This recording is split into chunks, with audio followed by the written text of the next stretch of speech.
Today's episode of Northern Lights is presented by North Star Law Group, a trusted partner for small businesses in Minnesota's legal cannabis industry.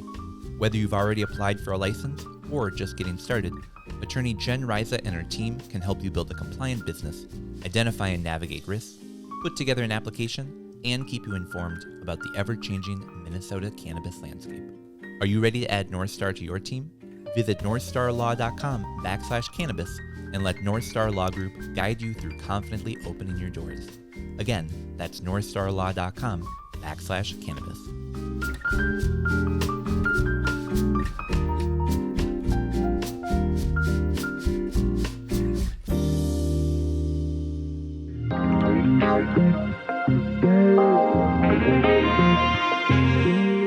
Hello. Welcome. Another episode of Northern Lights. I'm your host, Tanner, joined today by John and Marcus. Hey there, guys. Doing, Tanner? Hello. Doing well. Seed and Sesh Studio. Marcus, we're happy to have you here. First time in the studio. You like it here? I love it. It's hard to not like it when you got just plants chilling around you. It's a laid back space. It's a fun space to hang out. How have you guys been? I mean, we're coming up to sort of, I can no longer really ask you so how's your summer going? Because now it is October. We are deep into fall. How is your guys' fall going? It's going good. I had a tough summer, and it's a good fall. There we go. Falling upward, if you will. I like that. Yeah. Falling forward. Falling forward. I like that a lot. Yeah, you've been posting on Instagram some videos, previewing some stuff you're working on. Do you want to talk at all about it, or just you're working on stuff? Well, a friend of mine qualified for the social equity license, and so I helped him to apply for a retail license, and I put my name on the license with him. So, yeah, we've applied for a social equity retail license. Nice, man. That's pretty cool. Yeah, and we're trying to manifest a lottery win. I don't love lotteries. Don't normally play them. Oh, yeah. Yeah, no, but now you're in one. But I hope this is a stupid game where I win a smart prize. We're sending, thoughts and prayers your way. That's yeah. Tiddly. Well, good luck with that, though. That's exciting. Thank you. Yeah. I think we'll kill the game. Yeah. When we win the lottery. There you go. Yeah. When. I like that. Yeah. When I win the lottery. John, I ran into you at every event that I went to for cannabis over the past couple of weeks. I saw you at the Dabbler. Yep. I saw you at the Legacy Cup. Yep. And after looking at the products on your table, I got to ask you, do you have a favorite lake in Minnesota? I think my favorite lake in Minnesota would be Lake Superior. Oh, okay. Yeah. All right. I think recently I learned that it is, 13% of Earth's fresh water. Wow. Something like that. Okay. Yeah. I could totally see that. So plug in the watchers, the listeners at home. The reason that I ask you that is the gummies that you guys had at your booth are not just, sour cherry. It's not just whatever, blue raspberry. They are actually named after lakes throughout the entire state of Minnesota. Yeah, we thought people would like that because with 5 milligrams, there's not much you can do other than really try to identify with people in Minnesota as a land of lakes. So. Yeah. Well, and I came up and was chatting with you, and the amount of people that came up and were like, oh, Lake Minnetonka, oh shit, I need that one. It's so cool having people just connect to the products that they're buying. Yeah, it's beautiful. Well, and we also get to invite to the podcast today, officially. Our ghost. Our buddy Jordan. Jordan, yeah. They can see you. Oh, yeah. Hey, you guys might have watched past episodes. Maybe you saw the security camera that we have mounted in the... No, it's not a real security camera, but the camera that was mounted behind. Maybe you've heard the voice many of times. We've talked to Jordan, but now you can see Jordan. Hey, pretty cool. Hey, guys. I'll throw an old GoPro right in front of me. Tape it down and just hit record. I like it. I did like the video of us sort of looking at you and nodding along, and you could see we were engaged in the conversation, but man, you just missed that the Jordan touch. So I'm glad. Actually, yeah, I feel like it gives the audience what we get. Mm-hmm. So yeah. The whole point is just hanging out with the buddies, Yeah. That's you got to be able to see all the buddies. Absolutely. Yeah, a buddy behind the camera. No marginalization. We wouldn't be here without you. Mm-hmm. I appreciate that. I wouldn't be here without you. Oh, yeah. You. So if you guys have thoughts about Jordan, drop them in the comments. Yeah. If you want him to wear maybe a different shirt, or if you think it would be funny for him to dress up like Luke Skywalker, drop it in the comments. He might do it sometime. And what's great is he didn't hear about this at all before live right now on camera. So Drop it in the comments. All right, guys, should we move on from that? Yeah, let's go. Yeah, all right. So What's been happening, Tanner? oh, man, there's been so much news over the past couple of weeks, and I'm excited to have both of you here to help break it down. We're going to be talking about a poll that came out looking at Minnesotans' views and usage of cannabis. We're going to be looking at a municipality that is considering, should we start selling cannabis, or should we have someone start selling cannabis for us? Oh, gosh. And we're going to give an update on Minneapolis because, one of the largest cities in Minnesota. We got to talk about what they're doing and how it might impact small businesses and consumers throughout the state.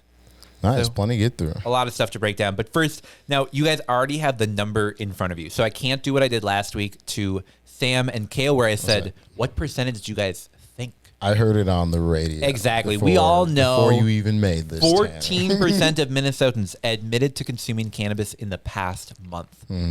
I mean, vibe check. What do you guys think about that? Does that feel right to you? Does it feel like, what are your thoughts?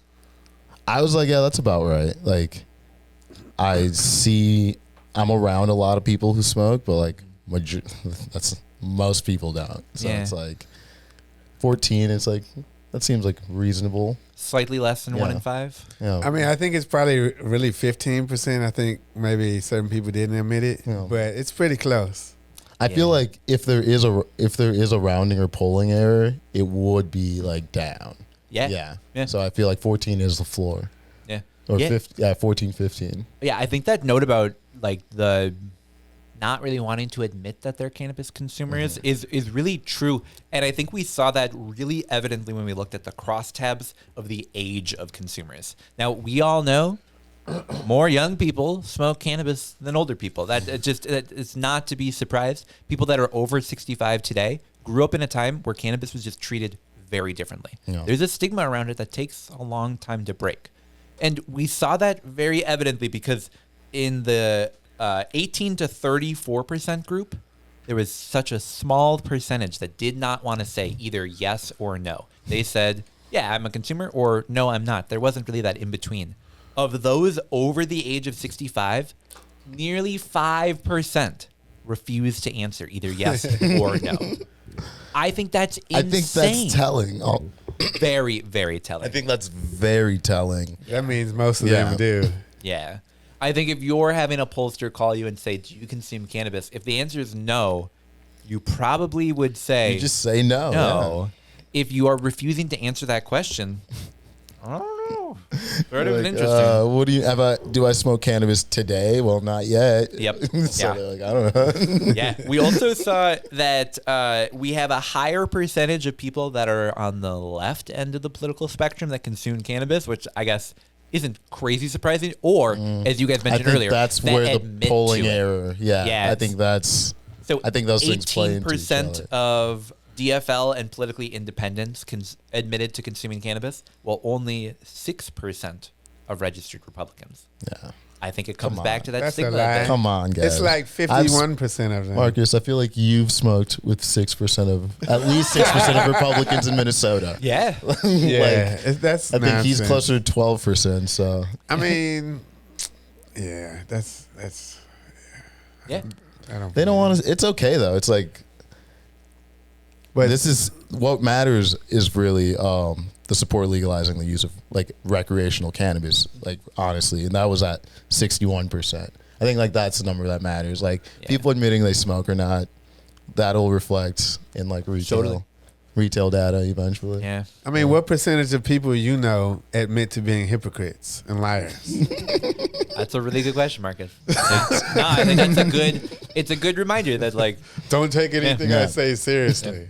No, but it's like as it's stigmatized though, you're right. Like there's still people who they're like, I can't say I smoke. Yeah. The first time the three of us hung out together, and I know we've told this story before, but I would not get on camera and consume cannabis. That wasn't something I was comfortable doing. Yeah. And I guess there are other people that are fighting through that stigma. It's funny because we were recording a podcast. Yep. The first time we hung out. Yeah. It's always and so here funny. We are. Love it. Well, guys, I do have to say, I think I've had my head in like the cannabis business world all week, but one business idea or note that I took away from this is I think it shows that delivery companies are going to actually have a pretty big role in our industry. Because while there are people that are willing to go out, walk into the store, be that person that walks out with that cool green bag or the brown paper bag or whatever it is, there are other people that legitimately don't want that and would much prefer that an unmarked car show up, someone deliver a package, and then they leave, and that's it. And then now you have your cannabis and nobody saw you in the process. I mean, it's a false equivalency, but there's some people who are going to sex world and some people who are ordering their dildos through Amazon. Totally. And I would say 90% are doing the Amazon. So that's where like delivery systems, will really have a good edge. Yeah. Well, guys, the other thing that I pulled out in this poll, it looked at how much people are using. You just had to fit that sex world one in there. I love it. All right. Well, so the other thing that I saw in this poll in my mind.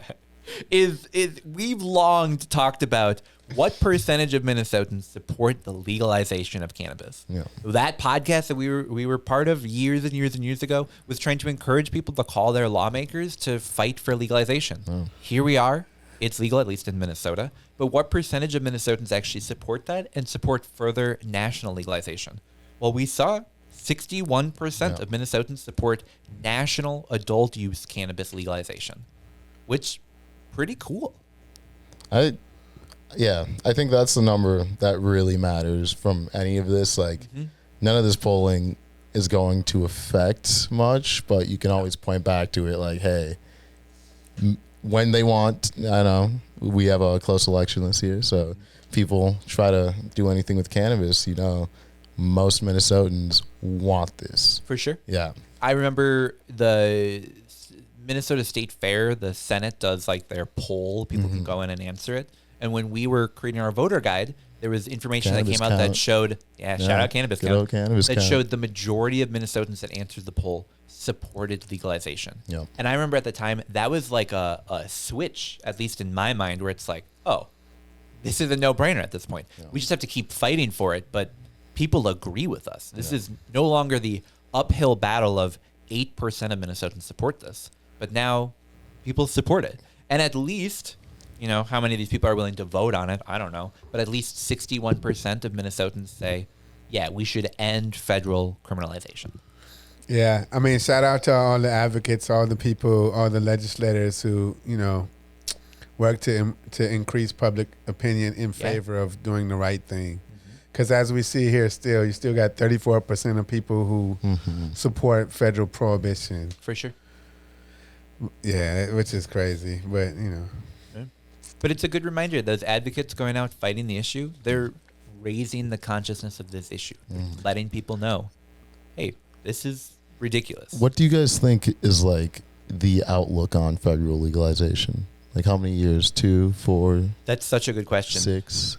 I don't know. I mean, I think it could still be 5 to 10 years away. So I'll give you my best case scenario and worst case scenario. Best case scenario, we have Democratic control of president, both branches of Congress, or both houses of Congress. Which? Not yet, but could happen. Could happen. The Senate's least likely. I think having Governor Tim Walz, perhaps as part of Senate discussions, negotiations, as a governor that oversaw legalization, I think having more states come online as being legal states, I think we're getting closer to it. So best case scenario, maybe in the next 4 years. Worst case scenario, we have things go the other direction, and earliest that it's going to happen is 4 or 5 years. Yeah, I feel like even though 34% of people oppose it, opposition has pretty much collapsed. Like real opposition with the issue has collapsed. Yeah, when was the last time you heard SMART thrown around as an organization? Like, who's even donating to them?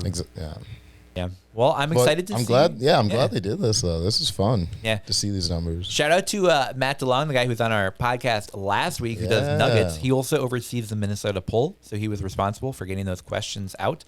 Part of the team who was responsible for getting those questions out. And, it's cool to see continual support for legalization.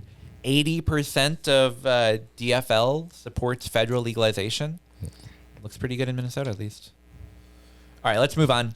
Polling is fun, but 80% still too low. Like that's tell me the 20% honestly. of Democrats that are like, no, we should continue arresting people for this. And No, it's states' rights, dude.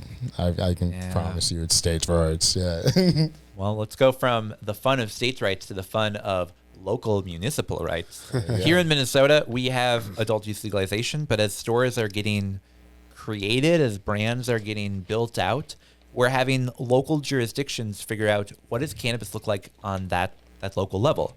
Later in the episode, you're going to hear an interview that we have with Jen, and she just recently had an editorial published in the Star Tribune where they talked about the comparison between Minneapolis and St. Paul and the two different cities and how they're regulating cannabis. Osseo, a city in the Twin Cities area, is sort of taking a slightly different approach that I thought was very interesting. And I had to bring it to this show because I've not seen something like this in other municipalities yet. And so let me tell you guys a little bit about it. So the city of Osseo was looking at creating a dispensary.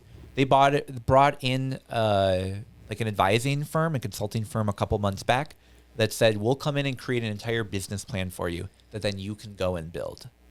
Well, earlier this week, and you're listening to this last week, Osseo City Council had a slightly different type of presentation.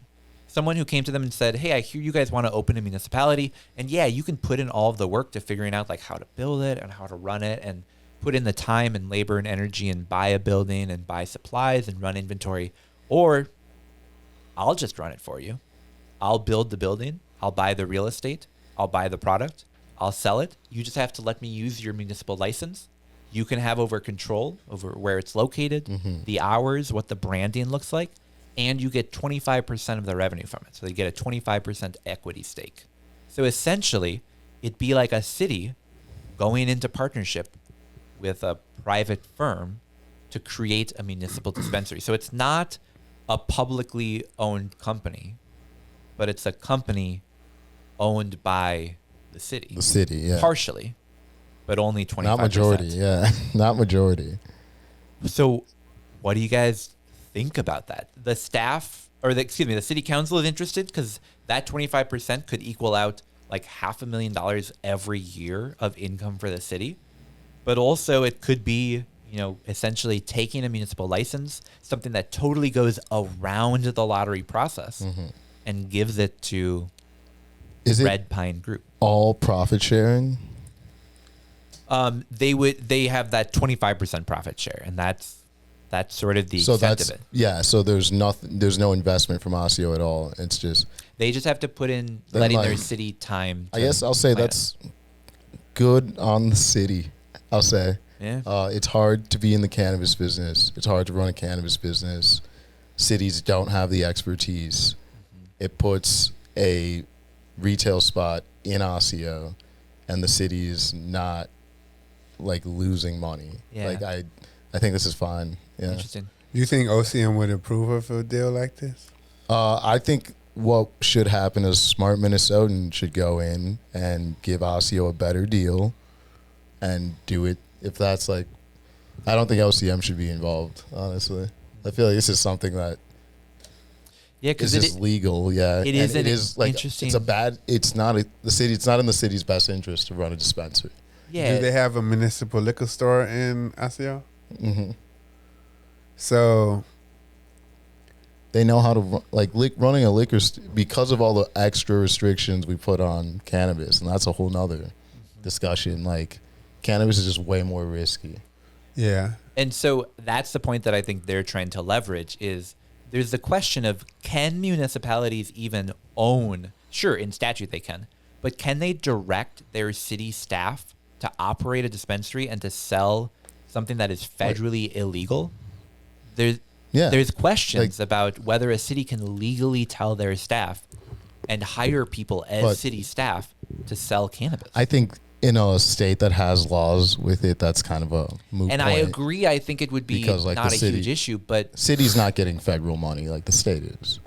But I think the question is, a lawyer would explain this far better than I. But in essence, if the city is compelling one of their employees to break the law, and that employee doesn't want to, the city can't force them to do it. Oh. So let's say they get hired as a bud tender, and then they say to the city, "Oh, but I'm not going to sell cannabis. That would be federally illegal.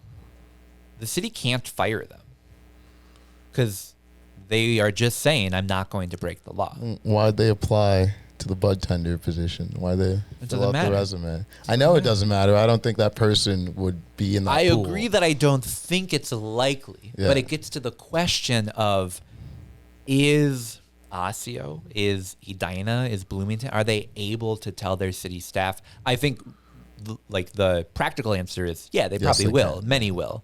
The legal, fun, philosophical question is, are we the first state to do municipal cannabis? We are. That is so fun. Could Minnesota? So many first. Yeah. Shout out to the Atlanta 10,000 lakes. So it is illegal to sell methamphetamine. It is. That's not something that you could go and sell to someone. Yeah. If a state legalized meth and said, but we're only going to allow it to be sold through municipal dispensaries, I think. I personally love the idea of municipal stores. I think it's cool to see the systems of government switch from prohibition to actually like supporting access to cannabis, at least if it's done right. Mm-hmm. But it does raise the question of like, if cities, counties were instructing their staff to do things that were illegal that weren't cannabis related, would I support it as much?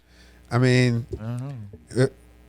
I think that if a city decides they're going to have a municipal dispensary, they're going to have to consult with like their economic development department and get some buy-in from them. I don't think they'd be able to even move ahead if those city staffers didn't agree to it. So I don't think they'd be able to like compel them. Like the city council says, we're going to start a municipal dispensary, and then the economic development director said, "Yeah, no, we're forcing you." Yeah, that's do fair. it or you're fired. Yeah. And then it's like, if they do invest city resources to start up a municipal dispensary, they're gonna have to hire for like managers and staff for the store anyway. Mm-hmm, for sure. So they're not gonna be like shifting people from economic development to go work in the store. Yeah. But it's like, I think this is suspect, because if the guy or the group is saying, oh, you'll get 25% profit, and that's $500,000. That means the city could have instead made a $2 million projected. We're telling you right now it's $500,000. Whatever happens. Yeah, well, and something, Marcus, I think that's such a good point. But 4 times more is $2 million in profit. Yeah, that's above everybody getting paid and all the expenses being covered. Well, and guys, what percentage of a license has to be social equity owned for it to be social equity licensed? 65%. Yeah. This would be a municipal licensed, but only being 25% owned by a city.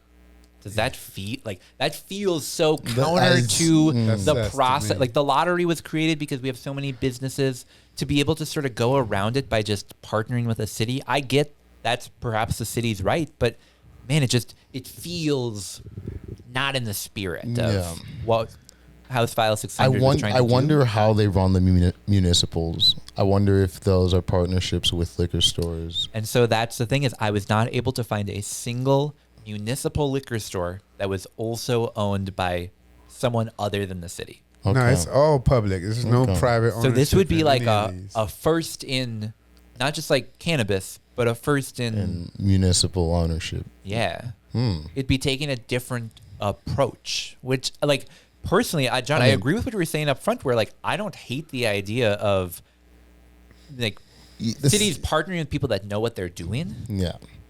But I do hate it when it fights because what are the cities market doing otherwise? It's like they're hiring a bunch of consultants and they're spending way more money to get these dispensaries up and running. And then they're competing with like the guys who know what they're doing. Yeah.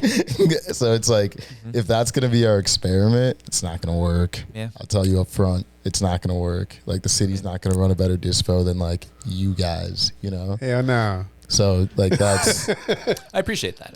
Thank you. But that's what it is. So it's why not make hey guys, we're not going to spend any money on cannabis. We just get cannabis income for the city. Like looking at it for, if I'm a mayor, it's like that deal's better than like me like going out and having to pay a guy who's good at running a dispensary. That's yeah, I will fight you on one thing because I agree with like basically every single thing you're saying. But I think the city's cut should be the 2% taxes that they get. If they want to make more money on cannabis, you shouldn't be a city. You should be a company. Like it feels weird that we have cities directly compete.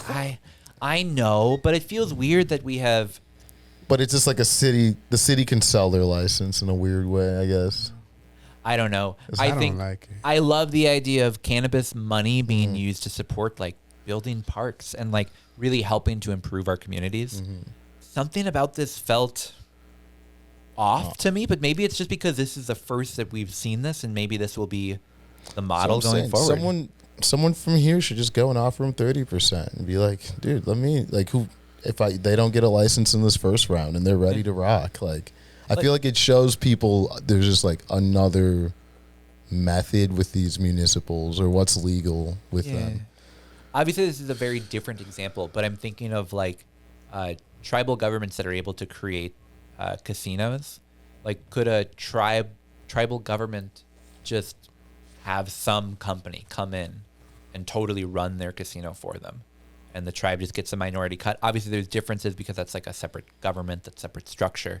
But it feels weird that there's something that's a limited license, but that the cities can sort of. I'm not putting into words well, other than this just feels wheel and deal. Fishy. Yeah, it feels off to me. I'm curious to watch this one, and I'm curious to hear people's thoughts on this. Like, if I want to see where the money goes. Yeah, that would be the most interesting thing of what the city is doing with the money. Yeah. We always try to invite people at least once in the episode to like drop your comments below, and I'd love to hear what people thought or think about this Osseo private business partnership. Do you like the idea of businesses coming in and partnering with cities to run this? It maybe is much more efficient, or does it sort of go around the process of why we have the lottery system in the first place? Drop your thoughts below. I don't like municipal dispensary. It's the lottery. Oh my God, the lottery runaround. Yeah, it is, dude. But I'm saying it's open season for everyone. If I live in where's the ski place? Lutsen, right? I live in Lutsen, and I want a cannabis license, right? Right now, instead of going through the process like again in December, why not go to the city of Lutsen and be like, yo, let's do something here. Let's work together. Let's do something. I'm here. I'm ready. Like, I think that's fair, and because it doesn't have to be these shady. I think you think it's shady because it's Red Pine Group. That's opaque. Yeah. We don't know what that is. Yeah. I mean, if it was White Pine, would it be more palatable?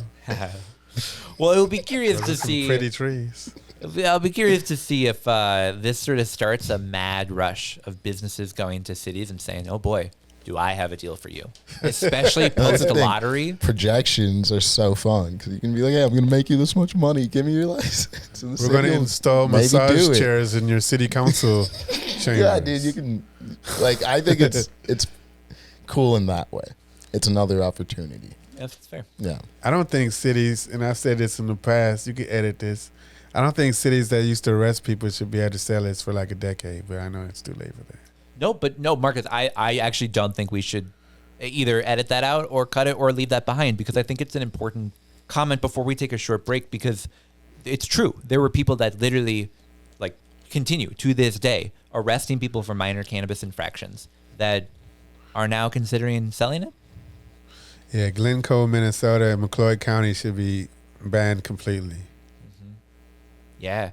Well, especially some of those counties that had just like crazy high racial disparities where it's like you were clearly using the war on drugs as a tool against your citizens. Yeah. And now you're selling it as a tool to make money off of your citizens. Sure. Yeah. Kind of why, yeah. It's kind of gives you whiplash. Yeah. The municipalities have long left a taste in my mouth that I don't know how to describe other than I'm really throughout concerned. The whole process, man. It was like they weren't trying to stop it, but they like weren't being helpful.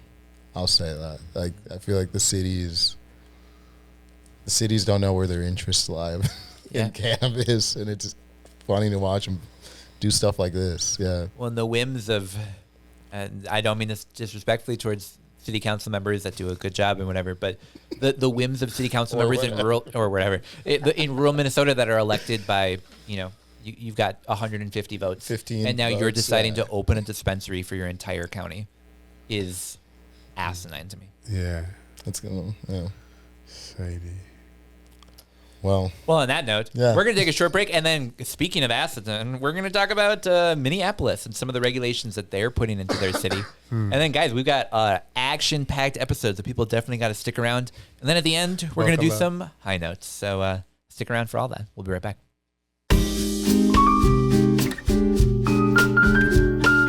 Ready to kick off your home grow? We've got the perfect hookup for you. MinnesotaCannabisSeeds.com. They've got everything from fast-flowering strains to unique hybrids, all ready for growing in Minnesota. And guess what? Our listeners get an exclusive deal. Use the code NL10 for a 10% discount on your entire order. Don't miss out and get started with the best seeds. Start your growth strong with MinnesotaCannabisSeeds.com. Remember, NL10 for 10% off at MinnesotaCannabisSeeds.com. Grab your seeds today.